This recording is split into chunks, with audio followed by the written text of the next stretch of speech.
오늘 공부할 때는 79페이지이고, 자, 79페이지에 부처님의 제자들을 할 차례이고, 지금은 3장, 58페이지 3장, 서가모니 부처님은 어떤 분이고 어떻게 사셨는가, 부처님의 생애와 전법에 대해서 공부를 하고 있습니다. 지난 시간에 했던 공부는 저기 60페이지를 보시면 부처님의 생애에 대해서 얘기를 했습니다. 75페이지의 지도를 참고해 보시면 부처님이 생존하셨던 시대에 국가와 도시들이 나와 있습니다. 부처님은 주로 거기 네모박스 75페이지를 보시면은 네모박스 안에서 주로 활동을 하셨어요. 태어나시고 룸비니에서 태어나시고, 거기 보시면 나와 있다고 했죠. 룸비니에서 태어나시고 그 밑쪽에 마가다국 밑쪽에 보면 보드가야라고 하는 곳이 있습니다. 그쪽에서 부처님께서 깨달음을 얻으신 곳이고, 그리고 바라나시라고 하는 이곳에서 부처님께서 최초로 설법을 해서 제자를 이제 만들게 되신 곳이죠. 그리고 쿠시나라라고 하는 곳에서 부처님께서 열반에 드십니다. 부처님은 이 쿠시나라로 이 코살라국 있죠. 그 밑에 큰 지도를 보시면 코살라국에서 가시국 있죠. 가시국과 말라라고 하는 나라 사이에 쿠시나라라는 곳이 있겠죠. 쿠시나라라는 곳이 있겠죠. 부처님은 이 코살라에서 이게 지금 샤카국으로 가는 중이었어요. 그러니까 당신이 고국이라고 할 수 있죠. 고국이라고 할 수 있는 카필라바스토가 있던, 카필라 왕국이 있던 샤카국으로 길을 이제 마지막 여정으로 이렇게 가는 길이었어요. 근데 이제 나라는 없어졌어요. 이미 부처님이 열반하실 때쯤에 대해서 이 샤카국은 코살라국에 의해서 멸망을 합니다. 부처님 몇 번을 이렇게 이제 만류를 하지만 정치적인 선택에 의해서 코살라국은 이 샤카국을 멸망을 시키고 흡수합병을 하게 됩니다. 그래도 국호가 없어졌다고 해가지고 그 나라에 살던 국민들까지 없어지지는 않습니다. 그죠? 그래서 샤카국의 국민이었던 사람들은 그 샤카국에서 그대로 살고 있었겠죠. 부처님께서는 열반할 때가 다가온 것을 아시고 코살라국이 있는 기원정사에서 샤카국에 있는 당신의 고향으로 돌아가시던 길에 샤카국에 못 미쳐서 쿠시나라는 곳에서 열반에 드시게 됩니다. 자, 그렇게 해서 우리가 부처님의 생애를 조금 이제 살펴보았습니다. 태어나시고 또 깨달음을 얻으시고, 보드가에서 깨달음을 얻으시고, 바라나시에서 설법하시고, 쿠시나라는 곳에서 열반하시는 부처님의 대략적인 큰 줄기를 따라가는 생애를 보면, 부처님께서 길로 다니신 분이세요. 진짜 길에서 태어나셨죠. 부처님이 룸빈이라고 하는 부처님의 어머니가 샤카국에서 골리아국으로 가는 도중에 룸빈이라고 하는 그 동산에서 태어나시니까 길에서 태어나신 거고, 쿠시나라고 하는 것에서 집이 아니고 또 도중에서 길거리에서 고향으로 돌아가는 길거리에서 돌아가셨던 분입니다. 길에서 태어나시고 길에서 돌아가신 셈이 되는 거죠. 그럼에도 불구하고 45년간 수많은 그 제자들을 만나고 제자들에게 설법을 하고 해서 불교라고 하는 이 이제 가르침을 부처님이 펴시게 된 것입니다. 자, 그 다음에 보시면은 부처님 생애를 보셨다면은 부처님께서 이제 부처님의 제자들을 열반에 든 것으로 해서 부처님의 제자들에 대해서 79페이지를 보시겠습니다. 부처님의 제자에게는 우리가 이제 사부대중이라는 표현을 많이 씁니다. 사부대중.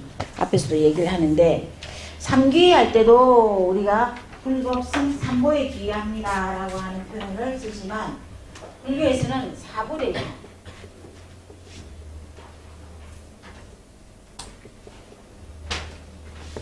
자, 여기에가 이제 사부니까 네 부류에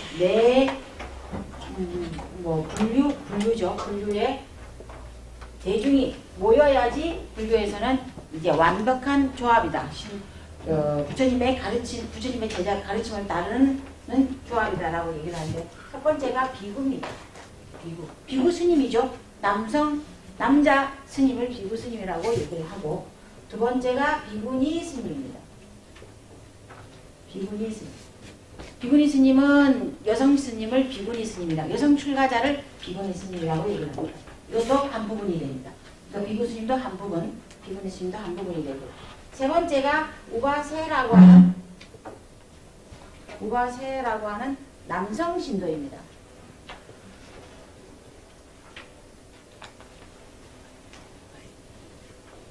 우바이라고 하는 여성 신도입니다. 그러니까 남성 신도, 여성 신도. 그래서 출가 2부, 출가승 2부, 남성 출가자, 여성 출가자 두 부류, 그리고 출가하지 않은 제가에서 부처님의 가르침을 믿고 따르는 제가 신도, 남성, 여성 해서 2부. 그래서 요 2부 나눔이라는데 2부 나누는 거는 사실은 이게 큰 의미를 두는 것보다 요 네 부류의 제자의 분류를 사부대중이라고 불교에서는 얘기를 합니다. 크게 보면 이렇게 얘기를 할 수가 있고, 이러한 사부대중은 부처님 시대부터 존재했었습니다.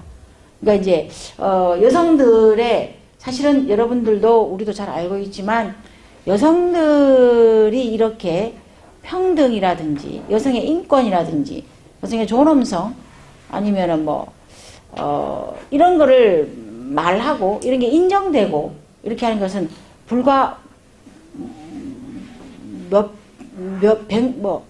얼마 되지 않았습니다, 여러분. 1920년대, 20세기에 들어와서 여성의 인권이, 여성의 참정권이 비로소 인정이 됩니다. 그죠? 그렇거든요. 미국에서 인정이 됩니다, 여러분. 그런데 그것도 백인 여성에 한해서 여성의 투표권이 인정이 돼요. 참정권이 인정이 돼요. 그러면서 여성들이 이제 급격하게 이제 시민의식이 성장하게 돼요. 그 이전에는 여성들은 그냥, 유럽 사회에서도 마찬가지였고, 중세로 넘어가도 마찬가지고, 여성들의 인권은 어느 시대에 어느 지역을 막론하고 제대로 인정받지 못했습니다. 제대로 인정받을 수도 없었고, 그냥 집에 있는, 교환이 가능한, 사고 팔고가 가능한, 물건이었어요, 물건 취급을 받았다는 거예요, 물건 취급. 그러니까, 집에서 있는 그냥 재산 목록에, 이렇게 재산 목록의 일부분이 여성이었다는 거예요. 여성이. 이거는 멀리 갈 것도 없습니다. 우리나라도 그랬다는 겁니다. 우리나라도, 해방되고 나서 1900년대 초에 이제 여성들에 대해서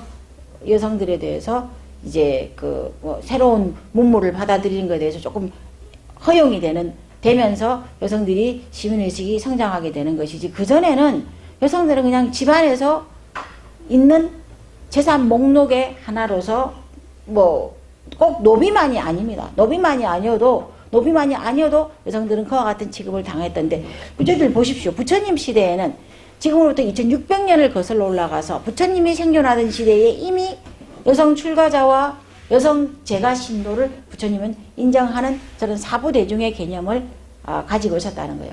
불교 승단에는 가지고 있었다는 겁니다. 그래도 그 중에서 완벽하게 그러면 남성과 여성이라고 하는 성평등이 불교 집안 내에서 이루어졌느냐, 불교 교단 내에서 이루어졌느냐, 그거는 조금 그렇다고는 말할 수는 없습니다. 그렇지만 어떤 집단이나 조직보다도 불교가 가장 먼저 평등성과 여성의 인권을 가장 먼저 인정하고 주장한 그런 종교라고 하는 점에서는 이건 두말의 여지가 없을 것입니다. 그래서 여성 출가에 대해서가 나올 것이고, 그래서 여성 출가로 비구 남성 출가자로서 수행에 투철했던 사람이 예가 들어서 나올 것이고, 여성 출가자들의 수행에 뛰어났던 사람들이 나올 것이고, 그리고 제가 남성인 사람의 수행의 모범자가 나올 것이고, 여성 수행자, 제가이면서 여성 수행자인 사람의 모범적인 사례가 여기에 등장을 할 것입니다. 자, 보십시오.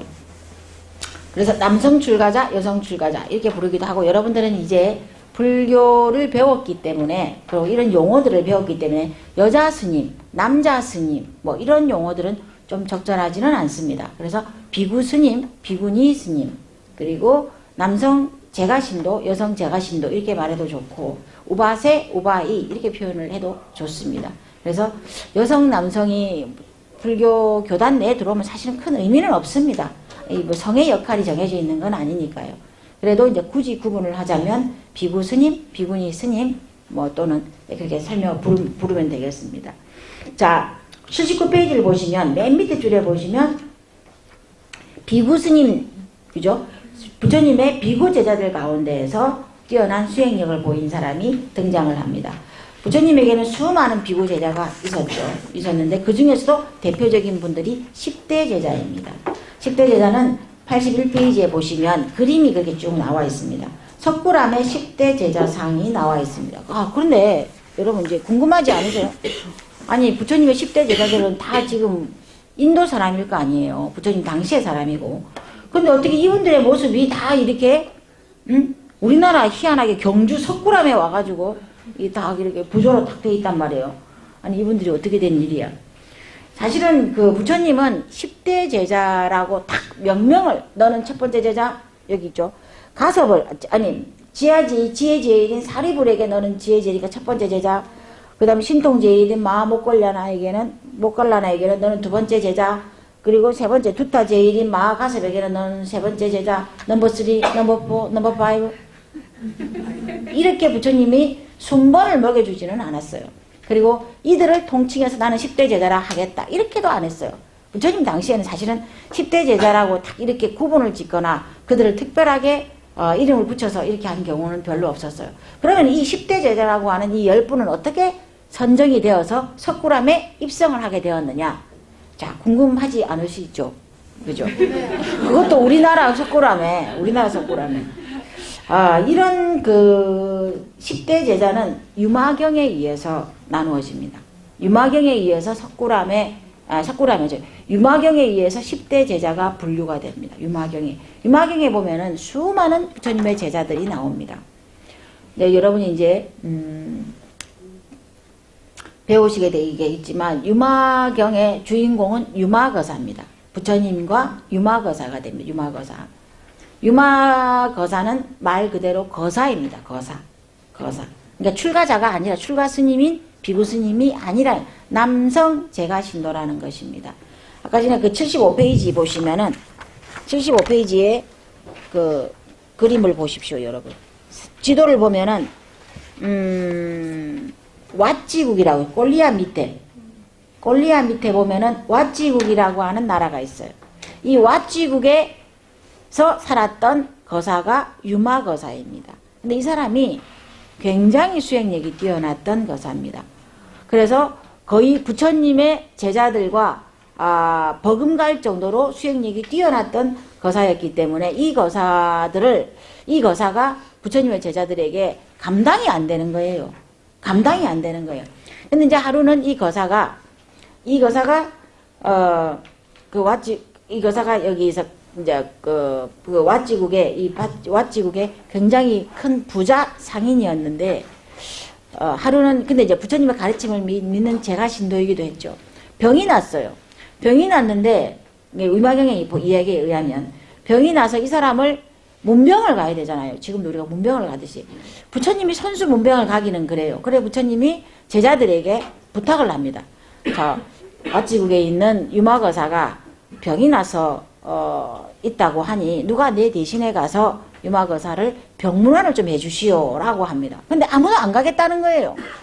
여기 10대 제자 있잖아요. 81페이지에 나오는 10대 제자들이 아무도 안 가겠다는 거예요. 사리불하고 신통 목갈라나는 이미 돌아가셨고 두타제일, 마가섭, 수부티, 뿜나, 가졌나, 그 다음에 아니루타, 우빨리, 라울라 아무도 못 가겠다는 거예요. 그래서 부처님이 마가섭 존자가 좀 가주십시오. 아이고 저는 갈 수가 없습니다. 왜 그러시오? 저는 언제 어느 때 유마거사와 이야기를 했었는데 제가 그때 굉장히 유마거사에게 창피를 당한 일이 있어서 갈 수가 없습니다. 아 그래요? 그럼 수보리 존자가 좀 가주시오. 아 저도 갈 수 없습니다. 부처님. 다 이렇게 사양을 하는 거예요. 아 부처님이 참 난감한 거예요.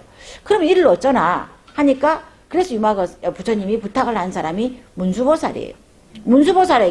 문수보살이요. 당신이 내 대신에 가서 유마거사를 병문안을 좀 해주시오라고 얘기를 합니다.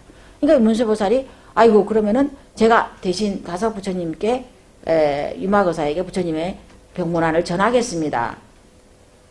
라고 해서 유마거사를 찾아가게 됩니다. 찾아가면서 등장했던 사람들이 이 10명의 제자들이에요. 그래서 10대 제자라고 하는 10명의 제자가 형성이 되게 되는 거고, 그 유마경을 근거로 해서 유마경이 중국으로 넘어가게 됩니다. 중국으로 대승경령이 전해지게 되면서 중국 사람들은 이 유마경에 대해서 굉장한 애착을 가집니다. 왜냐하면 중국 사람들은, 여러분 생각을 해보십시오. 중국은 예로부터 춘추와 전국시대로부터 유교라고 하는 가르침이 이제 중국 토착 종교로서, 토착 유가라고 하는 사상으로서 뿌리를 내리게 됩니다. 그래서 중국이 유가적인 사상으로 자 모든 정치와 경제와 문화와 국민들의 사상을 다 지배하게 되는데, 유가에서 부모를 두고 집을 나와서 스님들이 출가를 해서 자식을 남기지 않는 일은 이건 굉장한 불효이고 국가에 대한 충성이 아닌 거예요. 그죠? 그런 사람들이 출가를 한다고 하는 불교의 이 출가와 수행자들에서 크게 이 호응을 하지를 못하게 됩니다. 그리고 사실은 누구라도 이 출가를 해가지고 자기의 공부를 위해서 뭐 아니면은 명분상으로는 중생을 구제한다고 하지만 그런 것에 대해서 큰 호응을 가지지 못하고 있었던 때에 불교에서 유마경이 중국으로 수입되게 됩니다. 근데 이 유마거사는 출가를 하지 않고 집에서 수행을 했는데 수행의 결과가 부처님의 출가를 한 부처님의 제자들과 버금갈 정도로 수행력이 높다는 거예요. 굉장한 그 선풍이 일어나게 되고 유마경을 중심으로 수행해서 공부를 하겠다고 하는 거사들이 대규모로 발생을 하게 됩니다. 그래서 중국에서 이 유마경이 히트를 치게 되죠. 이 유마경이 우리나라로 건너오게 됩니다. 그러면서 유마경에 등장했던 10대 제자들의 모습을 석굴암이라고 하는 우리나라 그 대표적인 불교 건축에 넣으면서 본전물 주변으로 싹 부조로 형성을 하게 되는 겁니다. 그러니까 중국이나 한국에서는 출가를 한다고 하는 것이 크게 남자들에게는 크게 받아들여지지 않았던 거죠. 집안의 전통을 이어야 되고 가문을 이어야 되는데 그런 것들을 두고 출가를 해서 자기의 수행을 통해서 공부를 한다고 하는 것은 호응이 없었는데, 유마거사라고 하는 대표적인 제가거사로서 대표적 수행을 이룬 사람이 그와 같은 수행의 모델이 되어줬기 때문에 그 사람의 경전에 의해서 10대 제자들이 이렇게 이제 10명이 선정이 되고 드디어 석굴암에 입성을 하게 되는 것입니다. 자, 보십시오. 그래서 그분들이 여기 나와 있는 것처럼 지혜제일은 지혜제일은 사리불입니다. 맨 위에 계신 분이. 근데 뭐 다 비슷비슷하게 생겼죠. 모습이 비슷비슷한데 뭐 그래도 굉장히 부드러운 선을 가지고 이 10대 제자가 의 모습이 모셔져 있습니다. 지혜제일과 신통제일, 목갈라다라고 하는 이 두 분은 부처님보다 연세가 더 많은 제자들이었습니다. 그래서 불행하게도 부처님보다 먼저 돌아가십니다. 돌아가시고 그 다음에 요 중간에 있는 분이 세 번째가 두타제일입니다. 위에 있는 분이 두타제일입니다. 두타제일이고 이분에 의해서 부처님의 부처님의 마음을 전하는 선종의 가르침이 이어져 오게 되는 것이죠. 그래서 두타제일. 두타라고 하는 말은 뭡니까? 청빈하다고 하는 말이에요. 두타라고 하는 말은 지금으로 치면 청분에서 항상 떨어진 옷을 입고 가사와 장삼을 항상 새 것이 아니고 떨어진 것을 기워서 입고 해가지고 너덜너덜해진 옷을 입고 음식도 항상 거친 음식만 먹는 거예요. 유명한 얘기가 있습니다. 부처님의 교단은 그러니까 시작부터 탁발의 문화였어요. 걸식하는 문화였어요. 걸식. 그러니까 우리나라에는 지금 없어진 문화이지만 스님들이 아침이 되면 바루를 들고 거리를 마을 사람들이 살고 있는 거리를 이렇게 일렬로 행진을 하는 거죠. 일렬로 서서 걷고 있으면 마을 사람들이 그 스님들이 지나가는 시간을 알고, 스님들은 항상 일정한 시간에 지나가는 걸 알고 그 우리 집에서 막 음식을 만들었던 음식을 그 스님들 바루에 공양하는 게 탁발이고 걸식의식입니다. 걸식의식. 그래서 이렇게 이제 이러한 식생활을 기본 수단으로 만들었던 게 부처님이십니다. 왜냐하면 출가자가 음식을 해먹고 음식을 준비하고 음식을 하고 하는데 시간을 쏟게 되면 공부할 시간이었기 때문에 음식의 공급은 철저히 제가자들에게서 공급을 받는다라는 원칙을 세웠습니다. 근데 방법이 없죠. 걸식밖에, 얻어먹는 방법밖에 없는 거예요. 근데 얻어먹는데 가가지고 달라 이렇게 해서는 안 되고, 그렇게 해서는 정말 구걸에 불과하니까 그렇게 안 되고, 스님들이 일정한 시간에 일정한 곳에서 마을을 가고 있으면 제가자들이 음식을 가져와서 홍양하는 식으로 하는 방식을 채택을 했다는 것이죠. 이 음식의 문제가 굉장히 중요한 문제였어요. 먹고 살지 않을 수 없잖아요, 출가자도. 근데 이 먹는 게 뭐 몇백 명의 대중이 함께 먹어야 되고 막 이러니까 이거를 음식을 해가지고 먹기에는 너무 일이 번거롭고 많고, 그렇다고 해서 뭐 시도 때도 없이 가서 달라고 하기도 그렇고, 그래서 부처님이 엄격한 규율을 만들어서 탁발의 문화를 이제 만들었는데, 처음에는 탁발이 그냥 자기가 가고 싶은 곳에 가는 거예요. 가서 음식을 서 있으면은 음식을 주고 받아오고. 근데 이제 이게 어떤 계기를 통해서 부처님이 하루에 7집씩만 가라, 하루에 10집, 20집 뭐 이렇게 가서는 안 된다는 거예요. 하루에 7집만 가서 음식을 얻어와서 모여서 음식을 먹는다라는 원칙, 그 칠가식이라고 얘기하는데, 이 원칙이 정해진 게 이 마가섭 때문입니다. 두타 제일인 마가섭 때문입니다. 가섭은 항상 거칠고 음식이 뭐 이렇게 거의 먹을 수 없는 음식, 이런 음식들만 받아오는 거예요. 하루는 이제 음식을 받아오게 되면은 혼자서 이렇게 먹는 것이 아니고 기원정서라고 하는 넓은 곳에서 스님들이 다 일렬로 앉아서 자기가 얻어온 음식을 먹는 거예요. 부처님이 가만히 보니까 마가섭의 바로에는 음식이 형편이 없어요. 음식이 형편이 없고, 그 당시에 스님들에게 주로 홍양했던 음식은 밀이나 보리같이 말린 밀이나 보리. 그러니까 인도의 기후를 한번 생각해 보십시오, 여러분. 그래서 오래 보관해야 되는 그런 음식은 줄 수가 없어요. 드릴 수도 없고 가지고 있을 수도 없어요. 그날 가져온 음식은 그날 다 먹거나 소비를 하거나 나눠주거나 하는 게 원칙이었기 때문에, 제가자들은 스님들이 오래 드실 수 있는 음식을 또 공양하기도 해요. 근데 이제 쪄서 말려서 이렇게 해놓은 육포, 고기 말린 거. 냉장고가 없잖아요. 그러니까 고기 말리는 거. 그 다음에 쌀이나 이 보리나 밀이나 이런 것들을 이제 말려서 볶아 놓거나 했던 거. 그런 것들은 좀 덜 상하니까. 그런 것들을 부처님께, 또 부처님의 제자들에게 공양하는 거예요. 근데 하루는 보니까 부처님이 가섭에 바로는 음식이 형편이 없고 냄새나고 쉬었고 그런 것만 가지고 있는 거예요. 또 옆에 보니까 여기 뭡니까? 수보리 그 앞에 나오죠. 4번 해공제일 수보리의 바로에는 쌀밥에다가 윤기가 막 나고 막 향기도 좋고 맛있는 나물에 막 이렇게 부수복이 쌓여 있는 거예요. 그래서 부처님이 그랬어요. 수보리야, 네 바로는 왜 그러니? 하고, 가섭아, 네 바로는 왜 그러니? 하고 물었어요. 그러니까 가섭존자가 하는 말이, 저는 일부러 가난한 집만 갔습니다. 7가식이기 때문에 7집을 가야 되는데 7집을 가난한 집만 돌아다닌 거예요. 가섭은 7집을 왜 그랬니? 그러니까 가난한 집은 스님들에게 공양을 하지 못했기 때문에 이번 생에 가난한 인생으로 태어났다는 거예요. 가난하게 살고 있기 때문에 제가 다음 생에 그들이 부자로 풍요롭게 살 수 있도록 복전이 되어주기 위해서 저는 가난한 집에 가서 탁발을 일부러 받아옵니다. 그러니까 스님들이 탁발을 하러 갈 때 이 가사를 항상 걸치고 하거든요. 이 가사가 저때 말한 것처럼 이렇게 밭처럼 이렇게 나눠져 있단 말이에요. 그죠? 그때 보여드렸죠? 네.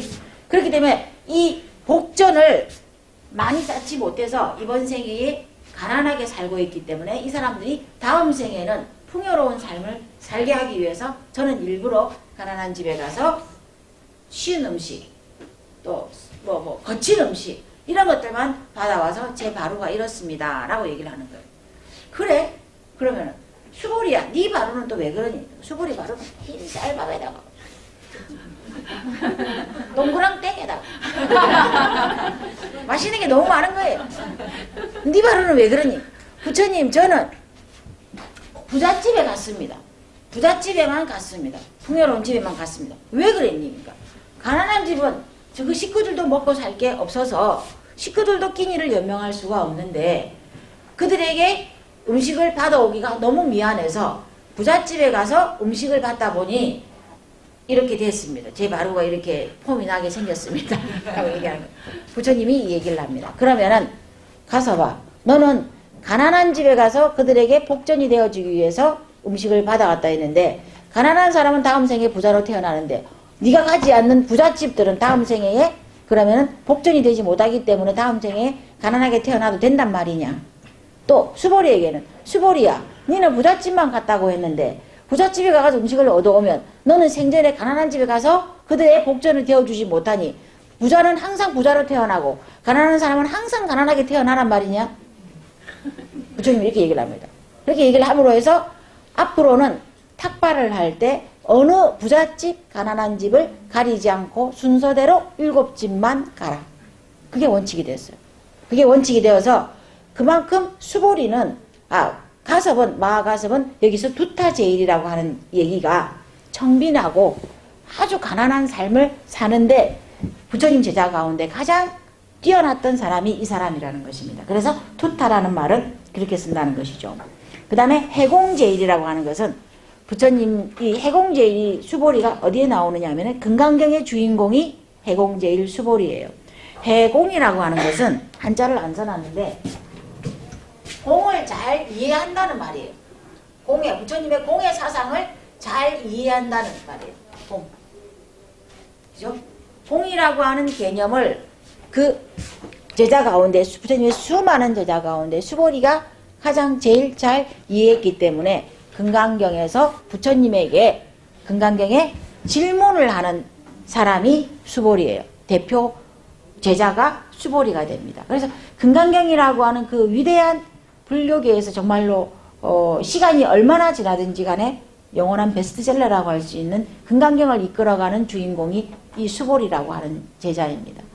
금강경은 여러분이 이제 불교를 공부하시게 되면 반드시 배워야 되는 경전이고 정말 재미있습니다. 논리적이고 그리고 이론적인 걸 좋아하시는 분들은 금강경을 반드시 좋아하게 되어 있습니다.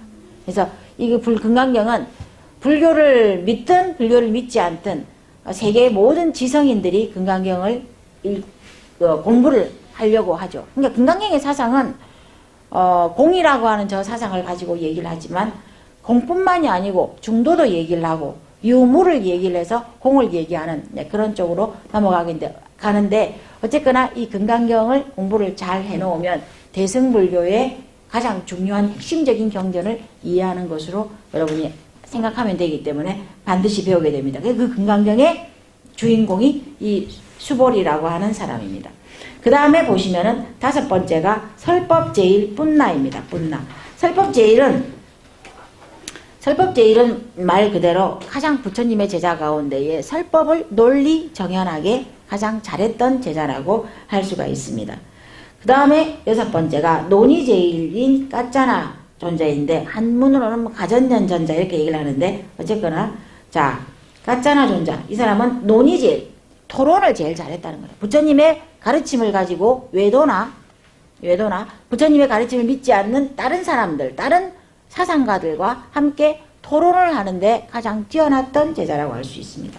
천안제일은 아니루따라고 하는데 이 사람은 시각장애인이에요. 시각장애인. 지금으로 치면 시각장애인. 하도 공부를 안 하길래 부처님이 야단을 치죠. 아니루따야 너는 왜 출가를 해서 공부를 하지 않고 그렇게 수업 시간이 아니고 설법 시간에 항상 졸고 있느냐. 그런 사람이 또 있죠. 졸고 있느냐고. 그 말에 이 아니루따가 너무나 충격을 받을 건 없을 것 같아요. 졸은 건 지기 때문에. 근데 이제 상심을 하게 되죠. 내가 정말로 이 귀한 부처님의 설법 시간에 공부를 하지 부처님 말씀을 들어도 시원찮을 판국에 이 시간에 자고 있었다고 생각을 하니 부끄럽고 창피해서 그때부터 잠을 자지 않고 공부를 합니다. 네, 지금으로 치면 한성질 하는 거예요. 그렇지 않아요? 뭐 한 소리 들었다고 해가지고 예 부처님 그러면 열심히 공부를 하겠습니다. 이렇게 하면 될 것을 그때부터 이제 이를 악물고 잠을 안 자고 공부를 하는 거예요. 그러다가 어떻게 됐겠어요? 눈이 아파요. 눈에서 피눈물이 났겠죠. 그래서 눈이 멀었어요. 그래서 천한제일. 그런데 다행히 공부를 열심히 해서 육신의 눈, 육안으로는 보이지 않지만 육안이 아닌 육안을 뛰어넘어서는 천안으로 세상을 볼 수 있는 천안제일이 됩니다. 자, 그 다음에 8번째가 지게제인 우팔리입니다. 계율을 가장 잘 지킨 제자라고 할 수 있습니다. 그리고 9번째가 밀행제일인 라훌라 존자입니다. 밀행이라고 하는 것은 숨은 선행을 가장 잘한 사람이라는 거예요. 밀행이라. 그러니까 숨어서 선한 행위를, 남을 돕는 행위, 남에게 위로가 되는 행위, 이타적 행위를 가장 열심히 한 제자가 라훌라라고 하는 제자입니다. 이 사람이 부처님의 아들입니다. 부처님의 아들이고 출가를 해서 처음에는 말썽꾸러기였어요. 8살 땐가 부처님을 따라서 강제로 출가를 하게 됩니다. 강제로. 부처님이 깨달음을 얻고 나서 교단을 이루고 나서 근 8년 만에 카필라라고 하는 고향으로 가게 됩니다. 아버지 정반왕이 몇 번의 간청을 합니다. 이제 자기의 아들이 출가를 해서 정말로 세상 인도 전역에서 마가다국의 왕이고 코살라국의 왕이고 모든 왕들이 다 존경하는 부처님이 되었단 말이에요. 되었는데 우리나라에 부처님의 고향에 한번 와주십사 하고 항상 청을 합니다. 몇 번의 청을 하죠. 부처님이 안 가려고 하다가 이제 8년쯤 되는 때에 부처님이 가게 됩니다. 가서 이제 처음으로 성장한 라훌라라고 하는 아들을 만나게 되는 거죠. 아들을 만나게 되는 거죠. 근데 이제 이 아이가 당돌하게 이렇게 얘기를 합니다. 엄마가 있었겠죠. 엄마가. 아이는 항상 엄마의 조정을 받아요. 엄마의 조정을 받잖아요. 네? 엄마 아빠가 싸우면 엄마가 어떻게 아들 보고 딸 보고 아빠한테 가서 이렇게 얘기를 해. 뭐 이게 시키듯이 이 엄마도 야쇼다라라고 하는 엄마죠. 부처님의 아내죠. 너무나 남편이 원망스럽지 않겠습니까? 여러분? 네? 19살, 부처님은 19살에 결혼을 했다고 나오는데 그때 결혼을 해서 거의 10년 동안에 아이가 없다가 아이가 태어나는 순간에 나자마자 아이가 성장하는 걸 보지 않고 남편으로서 아무리 아버지가 재벌이라도 아버지가 국왕이라 시아버지가 국왕이라도 그 시아버지가 국왕이잖아요. 국왕이라도 아내는 남편이 있어야 되잖아요. 근데 남편이 자기와 아들을 이제 태어난 아들을 그 시아버지한테 맡겨두고 집을 나가버린 거예요. 출가를 해서 집을 나가버린 거예요. 그러다가 한참 소식이 없다가 이제 우리 자기 나라에 오게 된 거죠. 8년 만에 다시 오게 된 거죠. 8년 만에 보는 이제 남편이죠. 보니까 너무나 이제 원망스럽고. 그래서 아들한테 시켜요. 저분이 네 아버지다.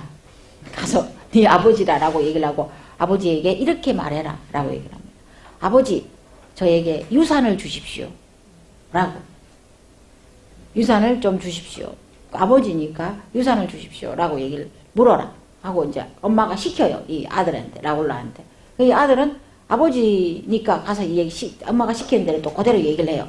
아버지, 저에게 유산을 좀 주십시오. 라고 얘기를 합니다. 그러니까 아버지 이제 부처님이죠. 부처님이 가만히 보니, 이제 네가 누구냐? 그러니까 이제, 저는 이제, 라울라라고 합니다. 그래. 그러면 내가 너에게 유산을 주겠다. 라고 하면서 그 아이를 데리고 출가를 시켜버려요. 아버지니까 내가 너에게, 가장 중요한, 살아가면서 가장 중요한 유산을 너에게 남겨줄 테니 이 아이를 데리고 내가 가겠습니다 하고, 저가 아버지하고 정만왕이죠. 아버지하고 아내에게 얘기를 하고 애를 데리고 가버리는 거예요. 그냥 갈 때 아이를 데리고 제자들에게 저 라울라를 데리고 가자고 가버리는 거예요. 이 라울라는 강제로 출가를 하게 되는 거예요. 근데 뭐 얼마나 힘들었겠어요. 왕궁에서 왕자님하고 막 다투러 살다가 불교 교단에 오니까 아침마다 뭐 일어나기 싫은데 일어나야지. 밥도 제대로 된 밥도 안 주지. 하루 세끼 자기는 맨날 맛있는 밥만 먹었는데 밥도 줬다 안 줬다 하루에 한 번씩만 먹으라고 하지. 뭐 먹는 밥도 뭐 영양가 별로 없지. 자기 옷도 자기가 빨아야 되지. 자기를 따라다니는 시종도 없지. 막 너무너무 말썽만 부리는 공부는 안 하고 막. 부처님이 라울라의 교육을 사리부라고 목걸련한테 맡겨요. 이제 부처님 직접 시킬 수는 없으니까 이제 부탁을 한다고 이제 아들을 공부를 시키는데 말을 안 들어요. 말을 안 들어요. 그러다가 부처님한테 혼이 나고 점점 성장하면서 정말로 숨어서 보이지 않게 부처님의 가르침을 가장 잘 실천하는 밀행제일이라고 하는 가장 뛰어난 제자가 됩니다. 자, 10대 제자 가운데 그 다음에 10번째가 다문제일 아난다입니다. 이 사람은 부처님의 설법을 가장 많이 들은 제자라고 할 수 있습니다. 그래서 기억력이 뛰어났기 때문에 다문이라는 말은 가장 많이 들었다는 말이에요. 그 들은 것을 흘려버리는 것이 아니고 들은 것을 거의 녹음기처럼 기억을 했습니다. 기억을 해서 우리가 보고 있는 부처님의 경전, 부처님의 계율, 율장 이런 것들은 다 아난다가 기억해내었기 때문에 기억을 하고 있었기 때문에 이것이 지금까지 2600년이 지금까지 문헌으로 전해질 수 있었다는 겁니다. 이렇게 해서 부처님의 출가 제자 가운데 비구 스님들, 뛰어난 비구 스님들 10분이 그 제자가 됩니다. 그 다음에 80페이지 보시면은 비구니 제자가 나옵니다.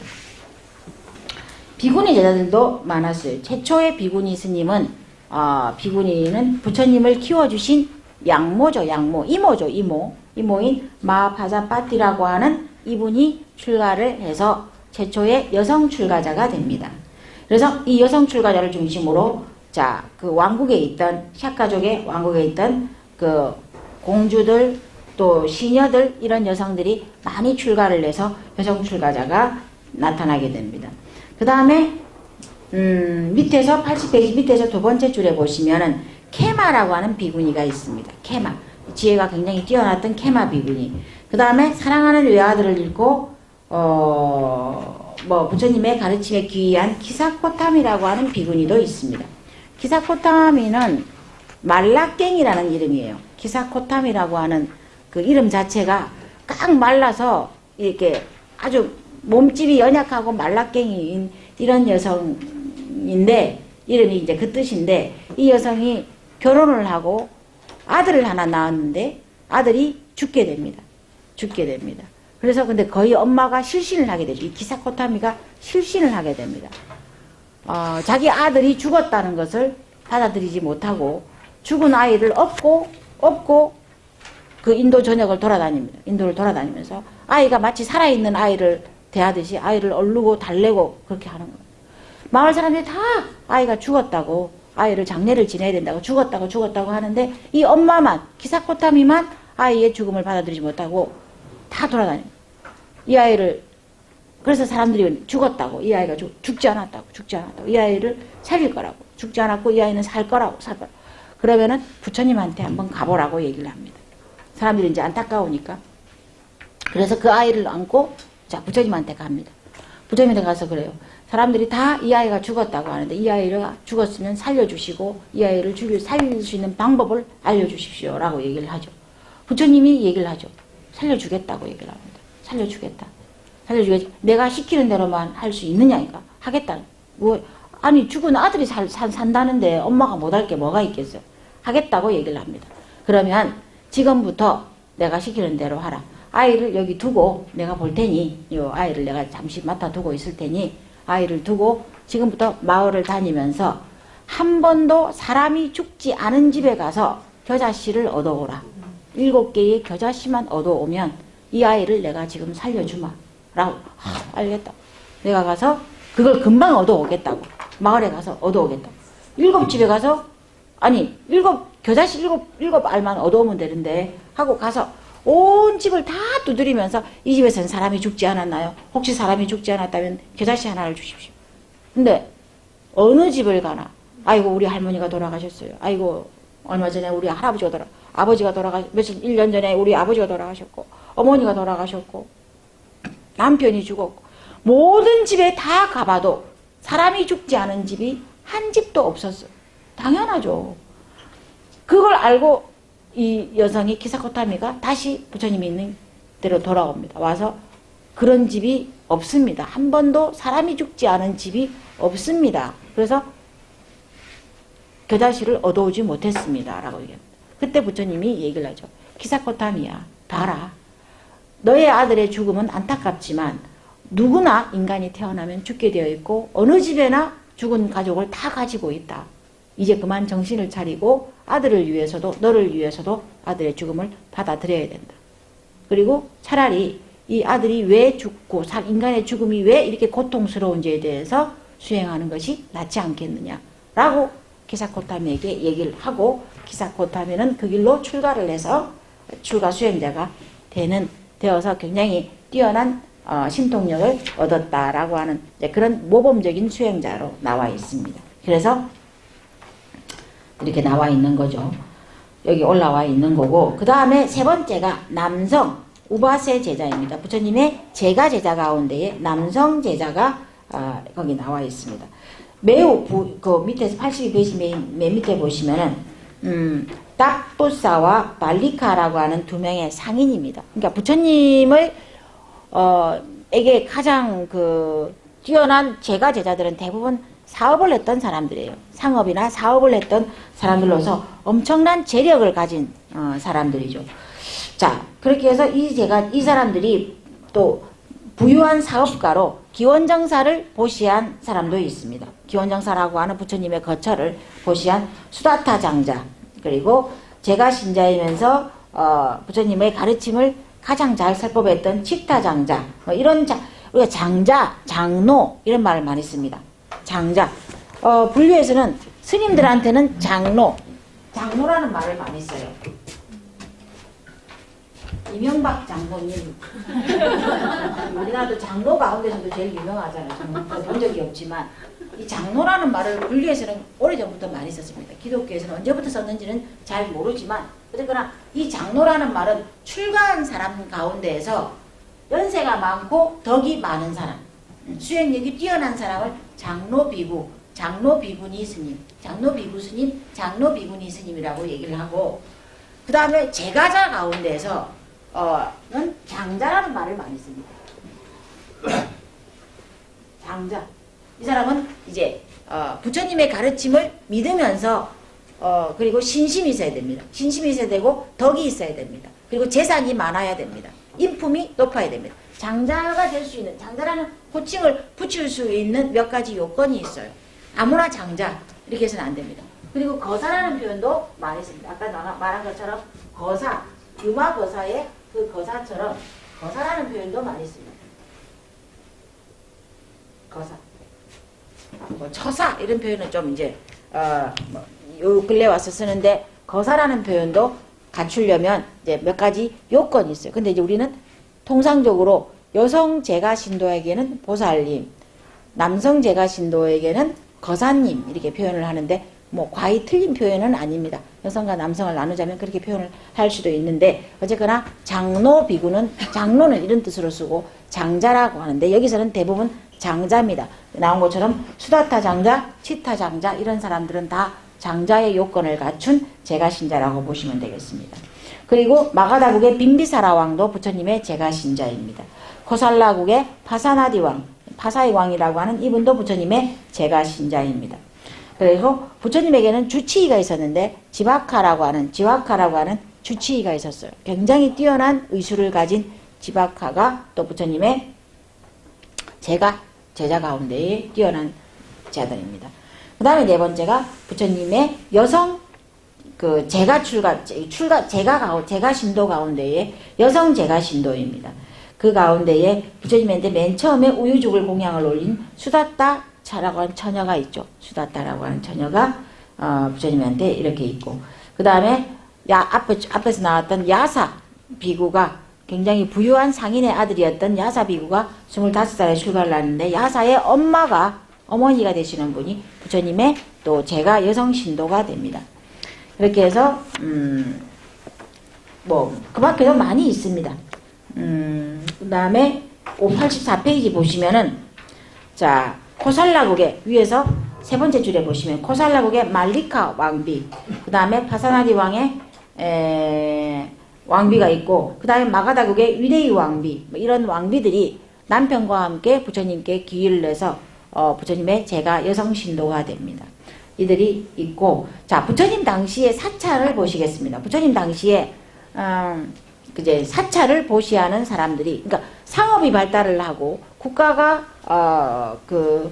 굉장히 이제 그 발전을 하면서 부처님이라고 하는 사상가에게 인도 전체에 가장 뛰어난 사상가 중에 한 사람이 부처님에게 많은 사람들이 보시를 하게 됩니다. 그 중에서 절을 짓게 됩니다. 절을 이제 승가가 모여서 그 전에는 승가가 부처님의 교다 제자들이 다 숲속이나 밀림 속에 들어가서 나무 아래에서 수행하는 게 전통이었습니다. 굉장히 위험하죠. 열대에 위험한 동물이나 아니면은 그 기후의 변화이거나 폭우가 오거나 이러면은 수영을 하다가 위험한 상황이 있을 수 있는데 그런 상황을 벗어나서 이제는 집을 지어서 사찰을 지어서 거기에 모여서 수행하도록 하는 이 이제 사찰 수행 문화가 생겨나게 되는데 맨 처음에 생겨난 게 어디냐? 중림정사입니다. 마가다국의 빈비사라 왕이 아까 전에 마가다국의 빈비사라 왕이 부처님의 제자라고 했죠. 이 빈비사라 왕이 부처님과 부처님의 제자들이 숲속에서 수행해서 맨날 이제 불안하고 동물들의 공격을 받고 그리고 위생도 안 좋고 안전도 좋지 않고 치안도 좋지 않은 그런 상황에서 수행하는 것을 보고 중림정사라고 하는 최초의 절을 지어서 기증을 합니다. 그 다음에 부처님이 가장 오랫동안 머물렀던 기원정사가 만들어집니다. 이 기원정사는 그 코살라국에 만들어집니다.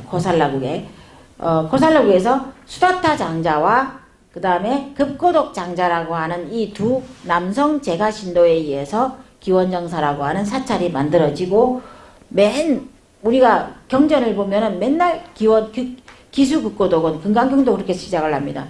여시아문 일시불제 사위국 기수급고도건이라는 말이 나옵니다. 이 기수급고도건이 기원정사입니다. 그래서 기원정사에서 부처님이 설법을 가장 많이 하셨고 가장 오래 머무르셨고 가장 좋아했던 사찰이 또 이 사찰입니다. 다 이 부처님한테 보시를 한 사찰입니다.